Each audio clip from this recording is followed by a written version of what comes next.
আর বন্ধুরা আপনারা আমাদের সরিষার তেলের মিল দেখছেন, এগুলো আমাদের ঘানি, আমাদের মোট 6টা ঘানি। দেখুন কিভাবে ঘানিগুলো ঘুরছে। আমাদের মোট 6টা ঘানি এবং 2টা মেশিন, পেছনে 2টা মেশিন দেখছেন, অর্থাৎ 6টা ঘানি এবং 2টা মেশিনের সাহায্যে আমরা তেল উৎপাদন করছি এবং আপনাদের মাঝে সরবরাহ করছি। আর এখানে দেখুন সরিষা মাঘি সেতি, 2 ধরনের সরিষা। আর বর্তমানে আমরা 3 কোয়ালিটির তেল উৎপাদন করছি, অর্থাৎ একেবারে বরাবর ইম্পোর্ট সরিষার তেল, দেশি মাঘি সেতির সাথে ইম্পোর্ট সরিষার যেটা মিক্সচার, আর আরেকটা একেবারে বরাবর দেশি সরিষার তেল।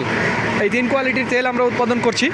তো দামগুলো হচ্ছে, যেটা একেবারে বরাবর দেশি সরিষার তেল সেটার দাম 190 টাকা। মনে রাখবেন প্রিয় বন্ধুরা, একেবারে দেশি, বরাবর দেশি 190 টাকা। এবং যেটি একেবারে দেশি মাঘি সেতির সাথে ইম্পোর্ট সরিষার তেলের মিক্সচার, সেইটা 185 টাকা। এবং একেবারে বরাবর ইম্পোর্ট সরিষার তেল, সেইটা 180 টাকা। যার যেই কোয়ালিটির তেলের প্রয়োজন তারা সেই কোয়ালিটির তেল নিতে পারবেন। তো ধন্যবাদ বন্ধুরা। This is Mizanur Rahman from Manda, Naogaon.